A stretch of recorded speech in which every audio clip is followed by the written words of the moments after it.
NewsChannel 5 Network. This is Open Line.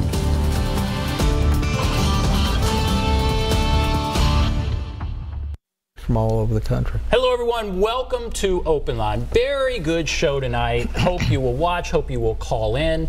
Happy to have with us former U.S. Congressman Bob Clement. He has written a book, has a great name, Presidents, Kings, and Convicts, My Journey from the Tennessee Governor's Residence to the Halls of Congress. We are going to talk about his life in politics and what a remarkable life it has been. And we're also going to talk about Billy Graham, who of course passed away today. Congressman Clement knew Billy Graham. Congressman, thank you for being here. Ben, great to be with you.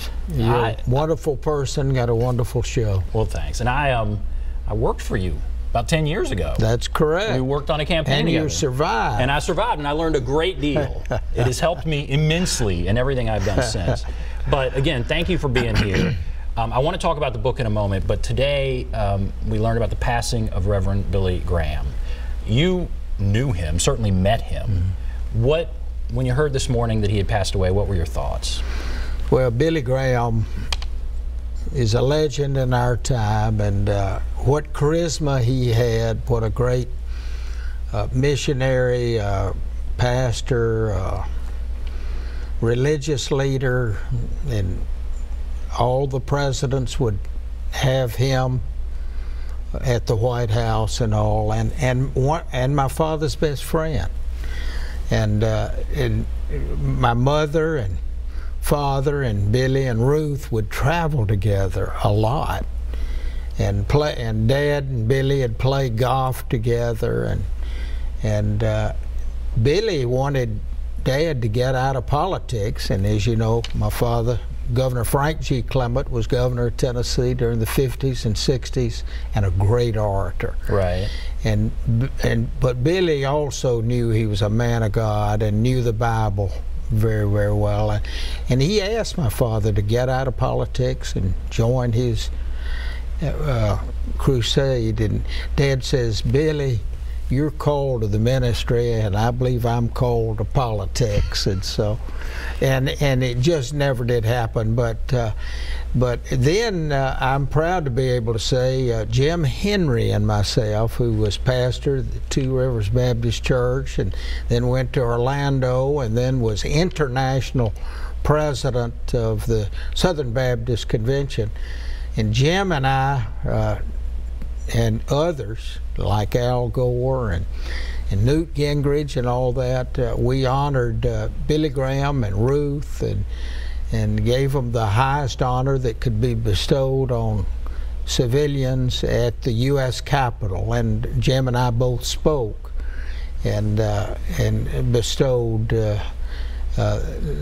Medal of Honor on behalf of both of them. So they were special people, and they came to Nashville. And matter of fact, I went to the last crusade. At the crusade, I went like thousands of others up front. That was at and gave Adelphia my heart and spirit and soul to the Lord. Why was he able to go between Democrats and Republicans? He was embraced by both, respected by both. I feel like today it would just be almost impossible to do that. How was he able to do that, to kind of navigate that political divide? Well, Ben, he didn't get petty, and he didn't get partisan, and he took the high road rather than the low road. Just like I tried to do that as well in Congress, attack the issue but not attack my colleague. But Billy had a special way of approaching people, and people trusted Billy Graham. And as we all know, Billy and Ruth traveled the world together. I mean, there's just no one like him, and lived over here in Montreat in North Carolina, and never a scandal in his entire career. I mean, just a remarkable individual, and got to live to the age of 99. 99. And all right, we're going to talk about your book. The title is Presidents, Kings, and Convicts. A little later, we may have a story about Billy Graham that's in there.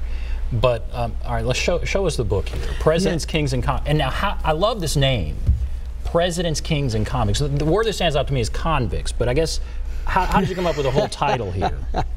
And I wasn't talking about politicians. No, there, I guess not, right? But I thought about the name of the book a long time, and I always wanted to write a book, Ben, and on my bucket list of things to do in my life, and because life's short, and even when we die, even our own family and friends don't know what we stand for, what we believe in, what we care about. And I'm not saying everyone got to write a book, but share your thoughts and feelings with your family and others, because life is so short.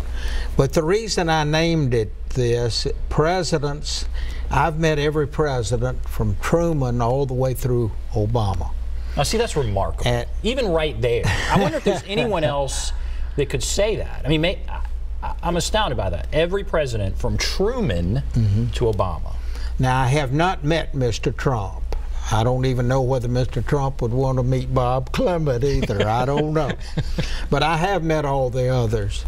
Amazing. And the reason is, my father being governor, I got to meet the early presidents because of that, and then many of them because of my record as public service commissioner, TVA director, and a college president.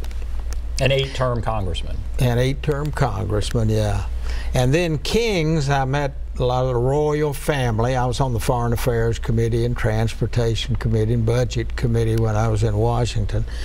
But met a lot of the royal family. I have a picture of Queen Elizabeth and myself in the book. But also, I was part of the first congressional delegation, Democrat and Republican alike, that traveled overseas and met with the exiled king of Afghanistan and the Northern Alliance leaders when the U.S. had to make a decision whether we would intervene in Afghanistan to defeat the Taliban. And at that time, we did intervene and we did defeat the Taliban, but I share other stories in there about what U.S. did wrong as well. Right. But then also I say kings because of Elvis Presley. And there are pictures in there of Elvis Presley. Yeah, and the reason is Elvis performed at the governor's residence when my father was governor, and Dad had a group from the state penitentiary out there called the Prisonaires, and they'd go back and forth, and it till 3 o'clock in the morning. It was just the Clement family there, and Elvis Presley and the Prisonaires. But we can talk about that more if you so desire. Okay. But convicts, Dad being a former FBI agent and being governor of Tennessee, he believed in second chances, rehabilitation. So he worked 30 prisoners a day at the governor's residence. And all the prison help were murderers. And I tell some of the stories about the prisoners, one that stole my car one day, which is a rather interesting experience as well, when my mother and dad were out of town. But that's the reason I named it Presidents. Because you're surrounded by a bunch of convicts, and you say in there you don't know who you liked better. Well, that's right. Whether I like the Highway Patrol or the prisoners, because the Highway Patrol had a job to do. Here I'm a little kid, 9 to 15, 19 to 23. And so the Highway Patrol had a job to do, but the prisoners could play basketball, football, and pool tournaments with me. That was a big deal. So they were playing all the time. Plus, I had a pretty big farm operation out there, you know, chickens and turkeys and goats and horses and all. I do know that, and I'm astounded by that. So you had a farm at the governor's residence. Yeah, I did. Matter of fact, the president of Tennessee State University, Dr. Davis, always brought us a turkey at Thanksgiving and Christmas. And then I asked Dad, I said, Mother, I said, how about me going in the farm business? And they said, well, I guess so, and be all right. And so I ended up with this at the governor's residence now, Curtis Wood Lane, and all of them are true stories. I had 150 chickens, 50 turkeys, 3 horses. I named one of the the pony, Shetland pony, Mr. Politics. Mr. Politics. And I remember that. Okay, Mr. Politics. I started with 3 guinea pigs. First lived in the house, but I had to move them out because I ended up with 150, but then Vanderbilt wanted to study them. So they ended up over at Vanderbilt. And rabbits, and then the worst pet I ever had was a monkey. And my brother Frank, who's a judge in Tennessee now, fed him too much candy and he died. At the governor's residence? At the governor's. So you had a monkey there. My father said the only scandal in his administration were his 3 boys. and 100 and something chickens. Now, 150 chickens, fresh eggs from the governor's residence.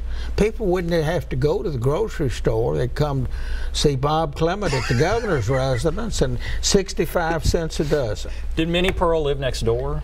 Not at that time. She came later, but we were not living at the governor's residence when Minnie lived next door. But Minnie and my father and Eddie Arnold and all the country music people were out at the governor's residence regularly. So this is great. This is what I want to do. I want to just talk about the book and some of the just very rich stories in there. We're going to take a break. If you want to call in, join the conversation, there you go. 615-737-PLUS, 615-737-7587. Take a break. Be back right after this.